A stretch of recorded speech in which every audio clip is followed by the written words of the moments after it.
여러분의 삶에서 더 이상은 이제 못 견디겠다. 이게 내 한계점이다. 라는 생각이 드는 그런 때가 있었습니까?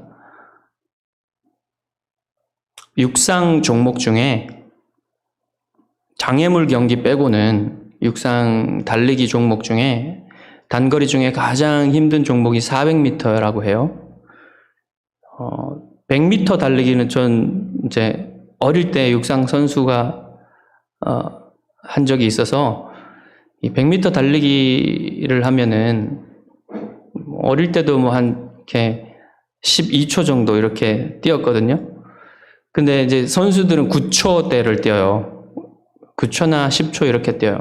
그러면 이 호흡을 하더라도 이 산소가 들어와서 에너지화 되는데 시간이 너무 짧기 때문에 이 산소가 에너지화 하지 않습니다. 근데 이제 400m는 43초대를 뛰어요. 세계 기록이. 그러면 이 43초도요. 이 산소가 에너지화 되는 데는 모자란 시간이에요. 그래서 사실상 무산소로 질주를 하는 겁니다. 그리고 43초 가량 전력 질주를 하면 근육들이 심장이 막 한계까지 가요. 그렇기 때문에 더 이상은 못하겠다 이런 정도까지 뛰는 겁니다. 거기까지 밀어붙이는 거예요. 인생을 살다 보면 그렇게까지 한계점으로 몰아붙여질 때가 있고 모든 사람이 그런 건 아니지만 그렇게 밀어붙여지는 사람들도 있습니다. 아브라함은 이제 하나님께서 계속해서 믿음의 테스트를 통해서 믿음을 성장시켜 오셨고 이제 하나님이 이렇게 극한의 테스트, 한계점까지 밀어붙이는 시험을 이제 하시려고 하시는 거거든요. 근데 이 믿음의 테스트는 수준이 있어요. 어느 수준이 돼야지 그런 테스트를 하는 거지, 합당한 테스트를 하는 거지. 하나님과의 관계나 믿음도 성장하지 않았는데 뭐 갑자기 하나님이 이렇게 극한의 테스트를 하시고 그러지는 않습니다. 그 성장한 만큼 하나님이 테스트를 하세요. 어떤 사람들에게는 대부분의 사람들이 이런 극한의 테스트를 받지는 않습니다. 어떤 사람들에게는 이런 한계점까지 밀어붙이는 그런 테스트를 받는 영광이 허락됩니다. 아브라함에게 그런 영광이 허락된 거예요. 근데 하나님의 테스트는 항상 우리의 믿음을 파괴시키기 위해서 하는 게 아니겠죠. 우리의 믿음을 성장시키기 위해서 테스트를 하세요. 아브라함에게도 마찬가지입니다. 항상 하나님이 아브라함의 믿음을 성장시켜 오셨어요. 테스트를 통해서. 이제 그 어느 때보다도 아브라함과 하나님의 관계는 깊었고 친밀했고 아브라함의 믿음은 충만했고 성장해 있는 때예요. 이제 아브라함이 그랄 왕 아비멜렉과 평화조약을 맺고 있는 상태죠. 그 브엘세바에서 이제 아브라함이 한참 오랫동안 살았어요. 얼마나 오랫동안 살았냐면 지금 이 사건을 보면 이제 이삭이 번제롯을 그 나무찜을 지고 산으로 올라가잖아요.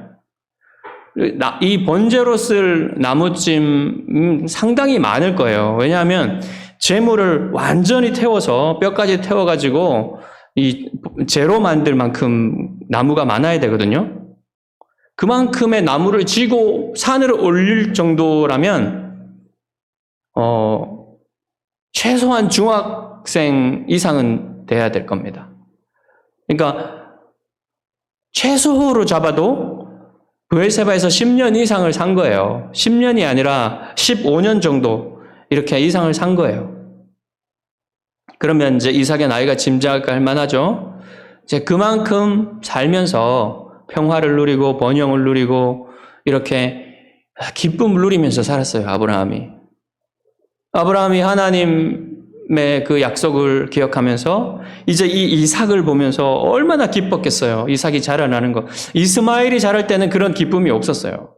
근데 이삭이 자라나면서 이 이삭은 하나님의 사랑을 듬뿍 받고 믿음에서 자라가면서 이제 이 이삭도 순종의 사람이었고 그런 이삭을 보면서 하나님이 이 이삭을 통해서 이제 하나님의 백성을 만드시고 큰 민족을 만드시고 이 가나안 땅을 차지하게 하시며 나아가서 열방을 복주시려는 이런 계획을 하나님이 이루시겠구나 하는 그런 생각들을 가지고 기쁘게 살아왔단 말입니다. 그런데 그러던 어느 날 이제 마른 하늘에 날벼락을 치듯이 하나님이 명령을 내리시는 거예요. 아브라함에게. 내 아들, 내 사랑하는 독자 이삭을 데리고 모리아 땅으로 가서 내가 내게 일러준 한 산, 거기서 그를 번제로 드리라. 아브라함에게 이 명령이 얼마나 갑작스럽고 황당하고 이해가 안 되고 머리와 가슴에 지진이 일어나게 하는 그런 명령이었을지 여러분 상상해 보십시오. 하나님도 아브라함이 이삭을 얼마나 사랑하는지 잘 알고 계셨습니다. 이삭은 아브라함의 아들 중에서도 사랑하는 독자였어요. 얼마나 이 이삭을 얻기 위해서 오랜 시간을 기다렸습니까? 이 이삭을 얼마나 사랑했습니까? 그래서 이 본문을 보면은 10번이나 아들이라는 말이 나와요. 10번이나. 그러니까 아브라함의 이삭을 향한 마음이 이 계속해서 반복되는 아들이라는 말에 다 녹아져 있어요. 이 아들을 번제로 바치라니 이해가 됩니까? 번제는요, 제물의 목을 먼저 따요. 그리고 각을 다 뜹니다. 그리고 그것을 이 번제단 위에 올려놓고 제가 될 때까지 태우는 과정이에요. 아브라함이 이삭을 번제로 드리라는 명령을 받았을 때 이러한 그 과정이 아브라함이 해왔던 그 번제의 과정이 아브라함의 마음을 비수처럼 찌릅니다.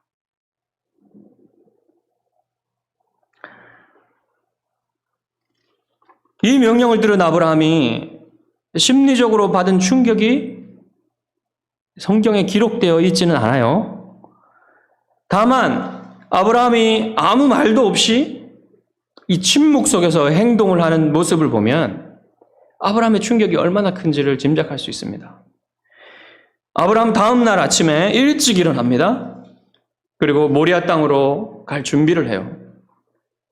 모리아는 어디냐면 솔로몬 왕이 세운 성전이 있는 그 성전 사안이 있는 그 예루살렘에 있는 그 땅, 그러니까 성전산 일대를 가리키는 그 지역을 모리아라고 하는 것으로 보여요. 브엘세바에서 이 예루살렘까지는 80km 정도 됩니다. 80km 정도는 뭐 정말 군인들이 행군을 하면 그 이틀 정도 걸리는 그런 곳인데 이틀 만에 아브라함과 이삭과 종들이 가기에는 좀 먼 거리입니다. 그래서 3일째 여기에 도착하는 그런 거리거든요. 아브라함이 받은 충격은 이제 그날 떠날 준비를 하는 모습을 보면 좀 짐작이 돼요. 일에는 다 순서가 있죠. 먼저 이 짐을 먼저 꾸리잖아요. 그 다음에 나서 이제 뭐 차에다가 트렁크에 넣잖아요. 차를 준비하잖아요. 그런데 아브라함은 이제 타고 갈 차가 나귀이기 때문에 이제 짐을 먼저 준비하고 나서 장작을 먼저 패고 나서 이 나귀의 안장을 지우고 이렇게 해야 되는 거 아닙니까? 그런데 아브라함은 이 충격 속에서 하나님의 이 명령을 수행해야 된다는, 순종해야 된다는 거기에 막 골몰하면서 충격 속에서 이 일을 하는데 먼저 그냥 나귀의 안장부터 지웁니다. 그리고 믿을 만한 젊은 종들 2명을 불러요. 그 먼 길을 수행하기 위해서. 그 다음에 이삭을 부릅니다. 근데 이제 그러니까 아직 자기가 장작을 준비하지 않은 거예요. 그때서야 장작을 팹니다. 이 일의 순서가 뒤죽박죽이 되죠. 그만큼 여러분, 아브라함이 충격 속에서 지금 순종을 하려고 안간힘을 쓰고 있다는 것을 보여주는 거예요. 그리고 이 일이 진행될 때 여러분, 사라의 이름이 등장하지 않죠. 아브라함이 사라에게 이걸 말할 수 있었을까요? 네, 전혀 도저히 말할 수 없는 겁니다. 그래서 사라는 등장하지 않아요. 아브라함이 계속 침묵해요. 아무 말도 하지 않습니다. 하나님이 명령하시고 나서 지금 아브라함이 아무 말도 하지 않았어요. 그냥 아브라함의 행동만 계속 보여주고 있어요. 이 충격 속에서도, 침묵 속에서 하나님의 그 명령을 수행하려는 아브라함의 굳은 의지가 보여지고 있는 거예요. 이러한 감정적인 충격에 더해서 아브라함의 머리에도 지진이 일어났을 겁니다. 아브라함이 분명히 이삭을 통하여 뭐라 그랬습니까? 하나님의 씨라 부를 것이다. 이삭을 통해 나는 자라야 하나님의 씨라 부를 것이다라는 그 약속을 분명히 받았죠. 그러면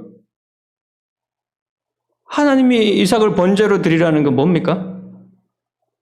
이삭의 죽음은 곧 하나님의 약속의 죽음이죠. 이해가 안 되는 겁니다. 모순이에요. 하나님의 약속과 하나님의 명령이 모순되는 겁니다.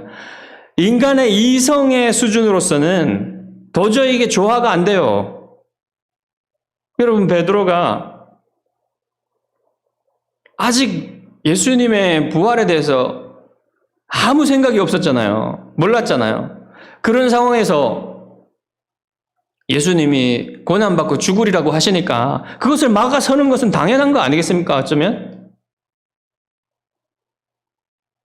그런데 아브라함에게는요, 이 모순을 넘어설 수 있는 믿음이 있었어요. 너무나 놀랍게도. 히브리서 11장 17절에서 19절을 보면 그 당시에 아브라함이 어떤 믿음을 가지고 있었는지를 볼 수가 있어요. 아브라함은 시험을 받을 때에 믿음으로 이삭을 드렸으니 그는 약속들을 받은 자로 돼 그 외아들을 드렸느니라. 그에게 이미 말씀하시기를 내 자손이라 칭할 자는 이삭으로 말미암으리라 하셨으니 그가 하나님이 능히 이삭을 죽은 자 가운데서 다시 살리실 줄을 생각한지라. 다시 살리실 줄로 생각한지라. 그 당시에 아브라함이 가지고 있었던 믿음이란 말입니다, 이게. 비유컨대 그를 죽은 자 가운데서 도로 받은 것이니라. 여러분, 생각해 보세요. 아브라함이 물론 이 믿음을 가지고 있었지만 현실의 시공간 안에서 자기의 가장 소중하게 여기는 아들, 가장 소중한 존재, 가장 사랑하는 존재, 눈에 넣어도 아프지 않을 존재를 여러분 번제로 드려야 된다는 것은 여러분 그 믿음이 있음에도 불구하고요, 너무너무 고통스러운 거예요. 그 고통이 전혀 사라지지는 않습니다. 우리도 마찬가지죠. 믿음이 있지만 우리에게 고통이 올 때 그 고통이 사라지지는 않아요. 인내하고 견디는 거지.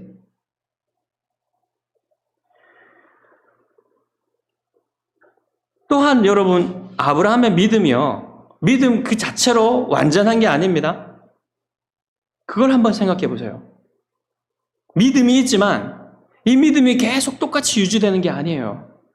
3일간의 시간, 걸어가는 3일간의 시간, 그리고 산에 올라가서 그 이삭을 잡아야 되는 그 순간까지 그 순종이 실행되는 그 순간까지 여러분 계속해서 믿음의 도전이 있을 거예요.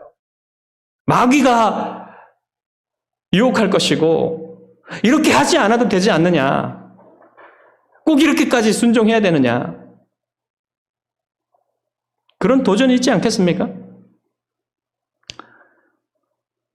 그 과정을 다 거쳐야 되는 거예요. 그래서 아브라함은 지금 보세요. 이 믿음에 대해서 테스트를 받고 있는 겁니다. 지금 이 믿음을 갖고 있어요. 아브라함이. 죽은 자도 살리실 것이라는 그 믿음을 아브라함이 가지고 있는데 하나님이 이 믿음을 테스트하고 있는 거예요. 믿음이 없는데 그 믿음을 테스트하는 게 아니라 믿음이 있기 때문에 그 믿음을 테스트하고 있는 겁니다. 그 믿음을 더 성장시키셔서 확고하게 하셔서 정금같이 나오게 하시려고 하나님이 테스트하고 있는 거예요. 여러분 우리도 마찬가지예요. 믿음이 있으면 그 믿음을 더 확고하고 성장시키기 위해서 하나님이 우리를 테스트하시는 겁니다. 우리를 향한 하나님의 테스트는 종종 시련이나 고난을 통해서 오지요. 그때 하나님은 뭘 테스트하시냐면 항상 하나님을 향한 신뢰와 사랑을 테스트하십니다. 믿음이 없는 사람들은 감당하기 힘든 시련이 오면요, 하나님을 떠납니다. 그렇게 반응해요. 그렇지만 믿음의 사람들은 어떻게 반응합니까? 견디기 힘들지만 그 속에서 하나님을 신뢰하고 하나님을 사랑함으로 인내해요. 이게 차이예요. 이 땅에서 하나님의 구체적인 계획, 나를 향하신 하나님의 구체적인 계획을 이해하기 때문에, 알기 때문에 인내하는 게 아닙니다. 몰라요. 대체로 모릅니다. 나중에 이해할 수도 있는데 모르고 지나갈 수도 있어요. 모르지만 하나님의 뜻에 순종하는 겁니다. 나를 향한 하나님의 사랑을 믿기 때문에, 나를 향한 하나님의 계획이 선한 것임을 믿기 때문에 인내하는 거예요. 여러분, 이 코로나 상황 속에서 고통스러운 상황을 견디고 계신 성도님들, 여러분이 이 시련들, 이 고난을 이길 수 있는 그 키가 뭐냐면 여러분을 향하신 하나님의 사랑과 하나님의 선한 계획을 믿는 겁니다. 그게 키예요. 그게 열쇠예요. 그걸 믿는다면 여러분 견딜 수 있고 여러분 그 속에서도 순종할 수 있어요.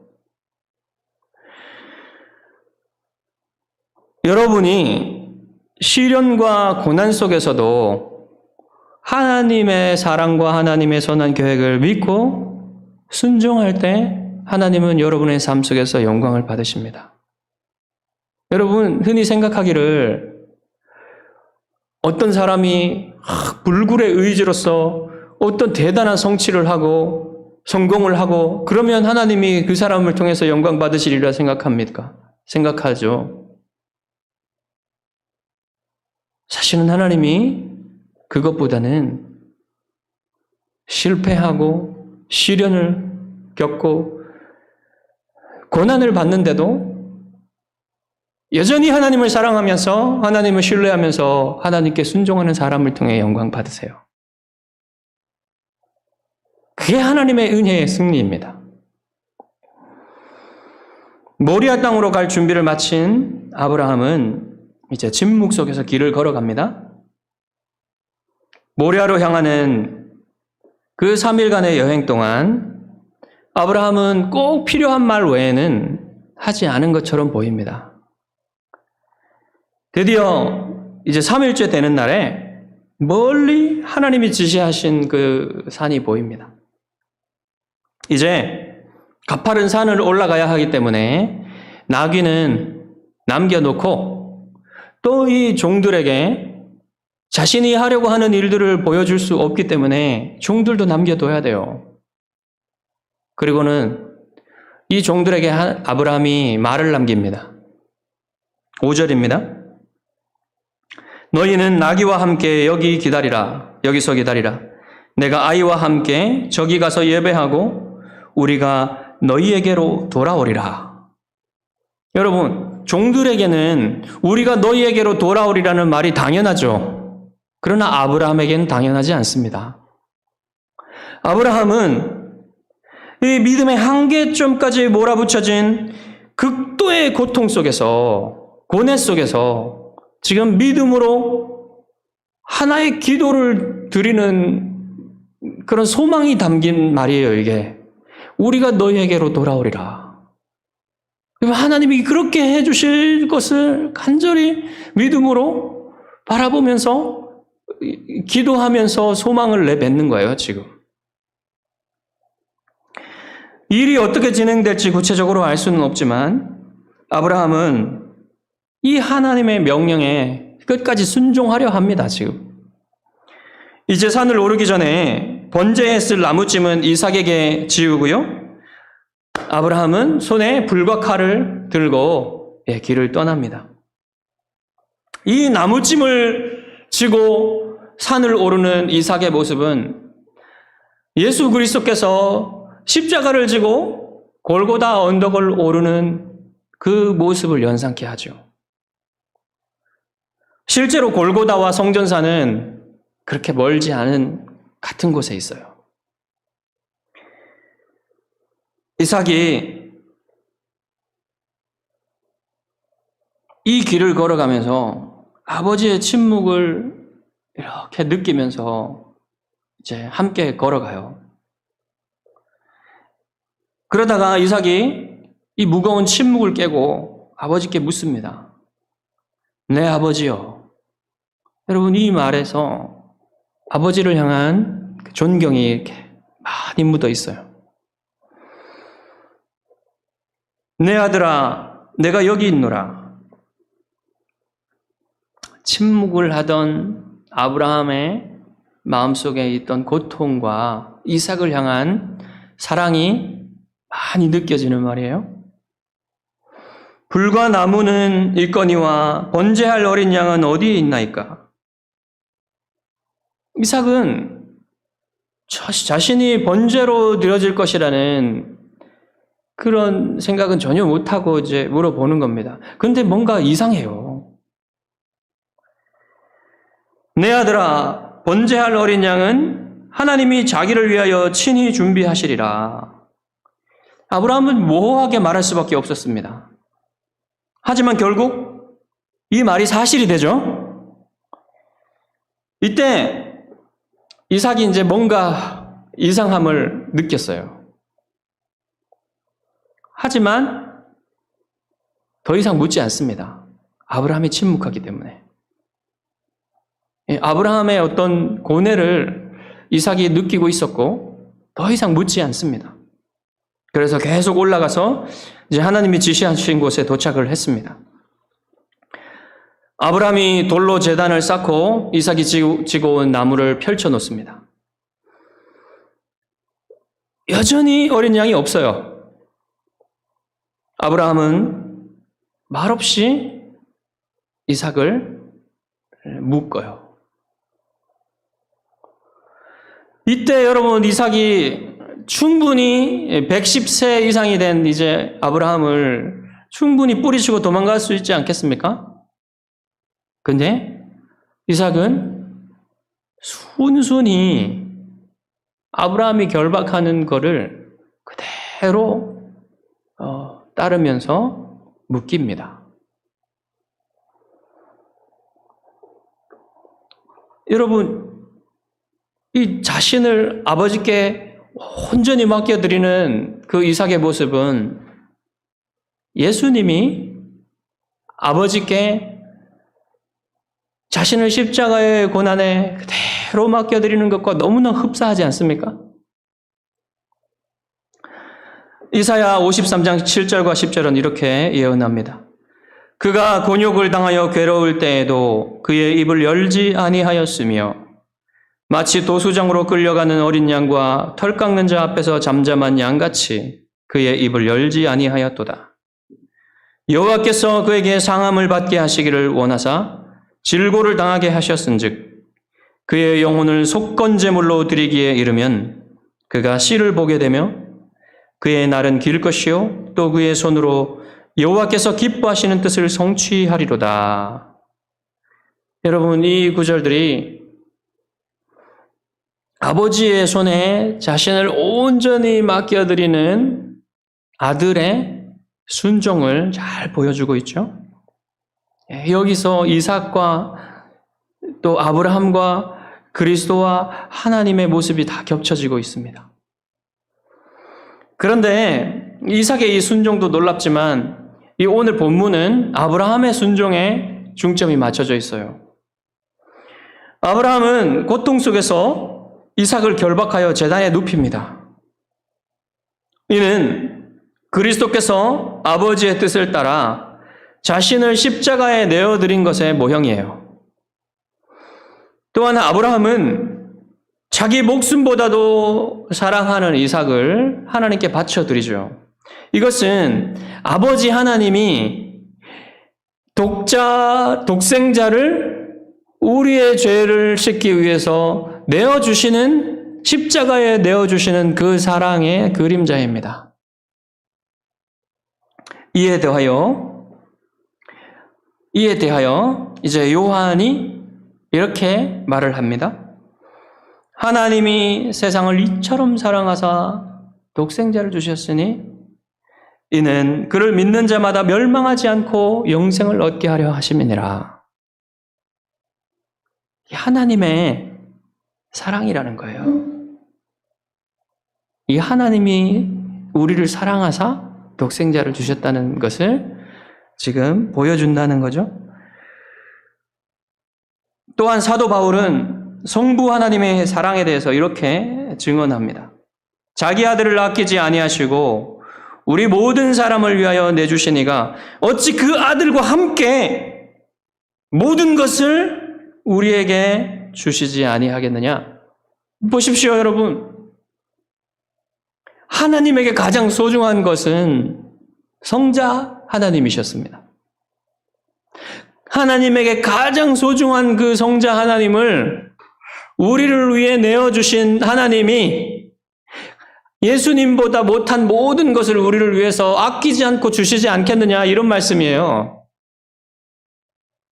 이걸 믿으란 말입니다.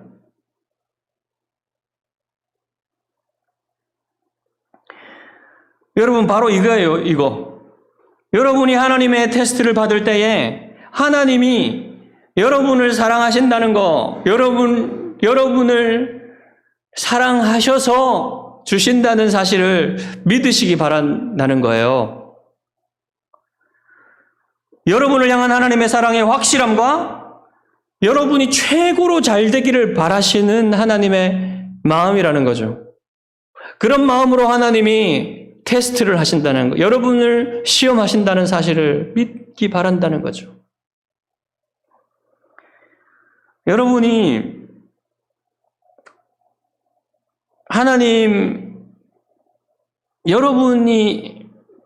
여러분 자신이 여러분이 행복하기 바라는 것보다 하나님이 여러분이 행복하기를 바라는 게 더 커요. 하나님이 여러분의 행복을 뺏기를 원하시지 않습니다. 여러분 최고로 행복하기를 바라시고 그 행복을 주시기를 원하시는 분이 하나님 아버지세요.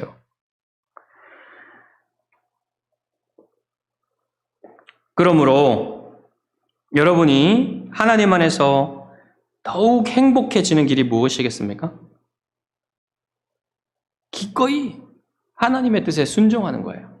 그게 최고로 행복해지는 길이고, 그게 하나님을 기쁘시게 하는 길이고, 그게 여러분 자신이 기쁜 일이고, 그게 여러분 주위에 있는 사람들이 기뻐지고 행복해지는 길이라는 말입니다. 하나님의 뜻이 이거예요. 여러분 혹시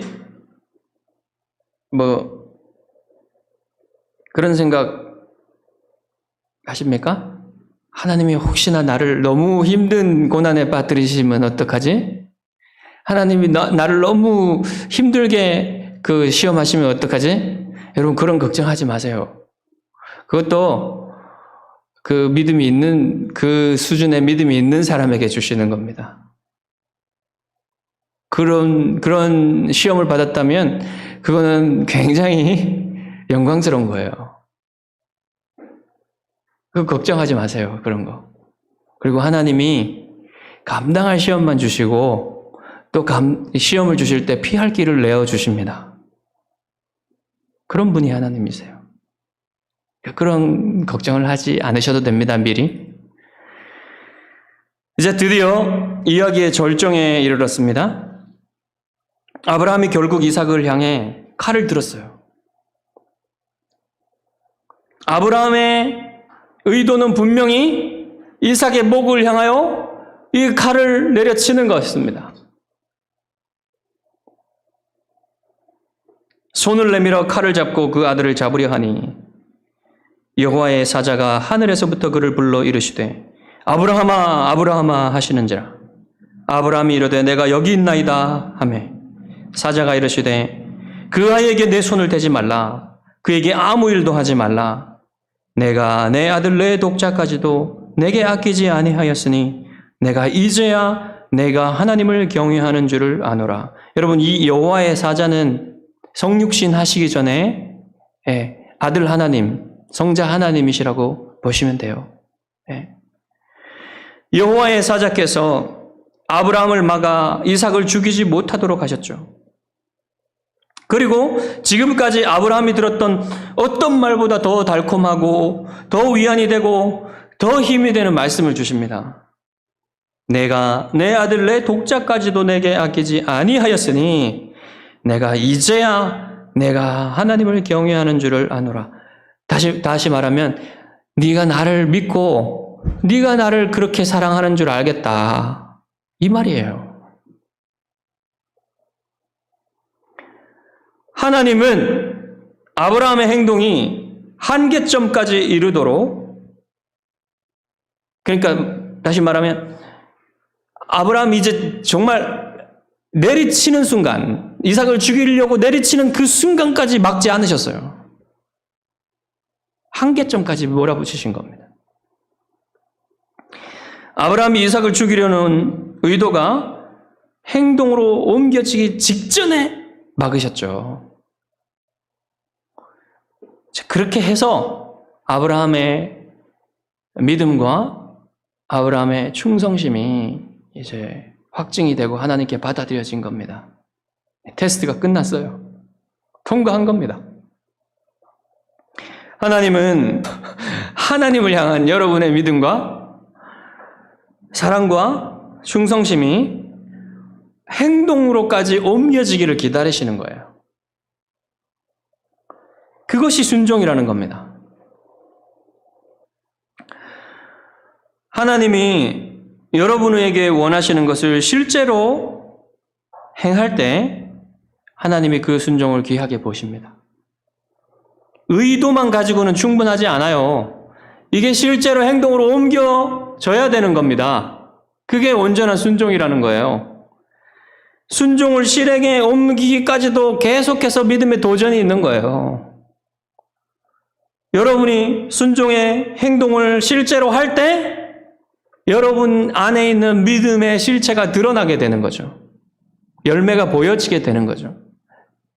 그때 하나님이 진정으로 그 순종을 기뻐하시면서 여러분의 기쁨도 커지는 겁니다. 하나님과의 관계도 발전하게 되는 거예요. 하나님이 여호와의 사자의 말을 듣는 동시에 수풀에 걸린 이 순양을 보게 된 것 같아요. 동시에 이렇게 뒤돌아봤겠죠. 아브라함이 이삭에게 말한 대로 여호와께서 준비하셨습니다. 아브라함이 그 양을 잡아서 이삭 대신에 번제로 드렸죠. 여러분, 이 제사를 한번 생각해 보세요. 이 제사만큼 아브라함이 이때까지 드린 제사 중에 이 제사만큼 기쁜 제사가 있었을까요? 너무너무 기쁜 마음으로, 이 죽은 아들을 다시 되돌려 받은 마음으로, 이삭도 죽을 위기에서 살아난 마음으로 이렇게 하나님께 예배를 드렸을 것입니다. 여러분, 사실은 이것이 복음을 보여주는 거죠.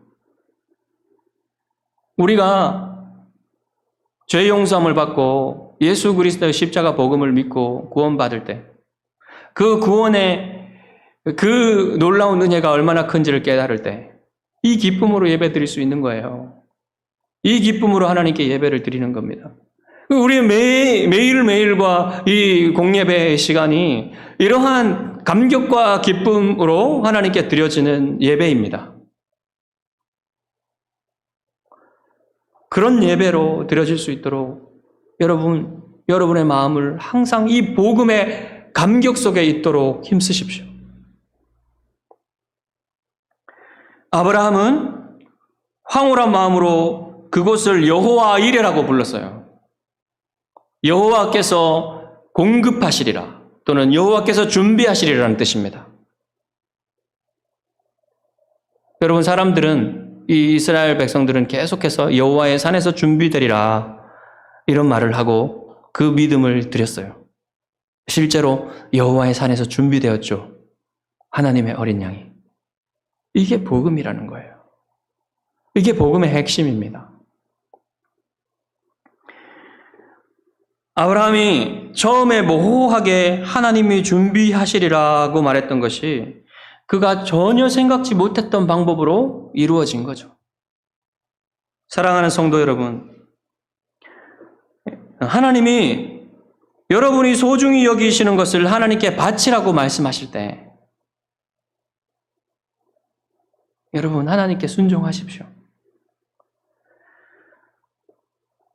이 사실을 기억하시면서 순종하시기 바랍니다. 여러분이 그것을 드리는 것이 믿음의 도전이지만 너무 소중한 것이기 때문에 그 믿음의 도전 아닙니까? 그걸 하나님께 바치는 것이 도전이지만 여러분 그거 바칠 때 하나님이 여러분에게 공급하시리라는 거예요. 여러분에게 주신다는 거예요. 하나님이 더 좋은 거를. 그걸 기억하시고 순종하십시오. 하나님은 여러분에게 원하시는 것이 여러분의 것을 뺏는 게 아니라 여러분의 순종을 보는 거예요. 그게 하나님이 여러분에게 원하시는 겁니다. 그래서 여러분이 믿음에서 자라길 바라고 하나님과의 관계에서 성장하기를 바라는 거죠. 믿음의 한계점에서 순종한 아브라함을 보며 이제 하나님은 전에 하시지 않았던 그런 방법으로 맹세를 하세요. 어떻게 맹세하시냐면 내가 나를 가리켜 맹세하노니 내가 이같이 행하여 내 아들 내 독자까지도 아끼지 아니하였은즉 내가 내게 큰 복을 주고 내 씨가 크게 번성하여 하늘의 별과 같고 바닷가의 모래와 같게 하리니 내 씨가 그 대적의 성문을 차지하리라. 또 내 씨로 말미암아 천하 만민이 복을 받으리니 이는 내가 나의 말을 준행하였음이니라. 여러분 이게 무슨 차이인지 아시겠습니까?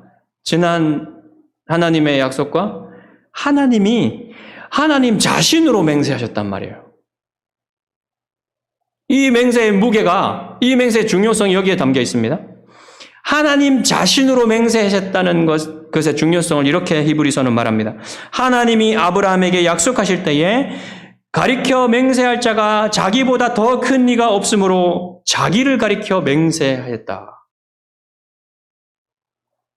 여러분, 하나님이 자기를 가리켜 맹세하면요, 변경될 수가 없어요. 그만큼 확실한 약속을 아브라함에게 주셨단 말이에요. 이제 아브라함은 더 이상 흔들릴 수 없는 그런 약속을 받은 거예요. 아브라함이 순종한 것을 하나님이 그토록 기뻐하신 것은 이 아브라함의 위대함을 보여주는 게 아닙니다. 이렇게 가면 안 돼요, 여러분.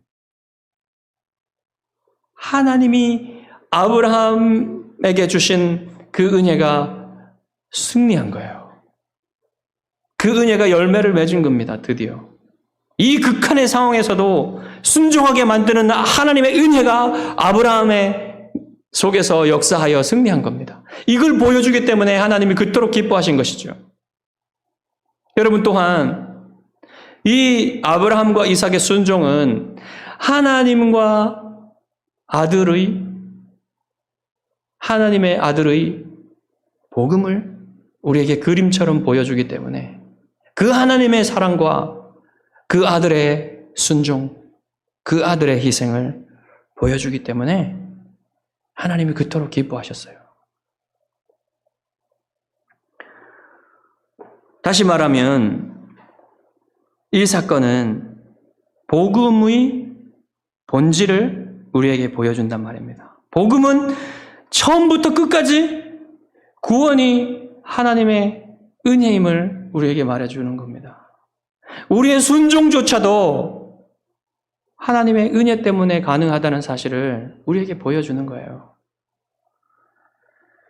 그러므로 사랑하는 성도 여러분, 여러분이 믿음으로 드리는 순종은 여러분에게 주신 하나님의 은혜가 나타난 것임을 여러분 믿으시기 바랍니다. 그래서 자랑할 것이 하나도 없고, 그래서 여러분이 순종할 수 있게 되는 거예요. 여러분 순종할 수 있다는 것을 믿으십시오. 순종을 할 수 있어요, 여러분. 하나님이 명령하시는 것을 여러분이 순종할 수 있는 것은 하나님의 은혜와 하나님이 주신 믿음이 여러분 안에 있기 때문이라는 사실을 믿으십시오.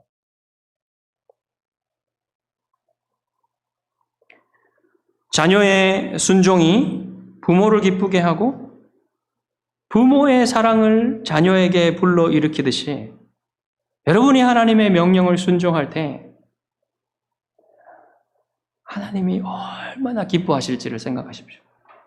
그리고 하나님과 여러분의 사랑이 더욱 발전하게 될 것임을 여러분 바라보십시오. 그리고 여러분에게 있는 믿음으로 하나님이 무엇인가를 여러분에게 요구하실 때 기꺼이 드리는 여러분 되시길 바랍니다. 지금 여러분이 하나님께 드리실 수 있는 순종이 무엇인지 생각해 보십시오. 깊이 생각해 보십시오. 그리고 즉각적으로 순종할 수 있는 여러분 되시기를 주님의 이름으로 축복합니다. 기도하겠습니다.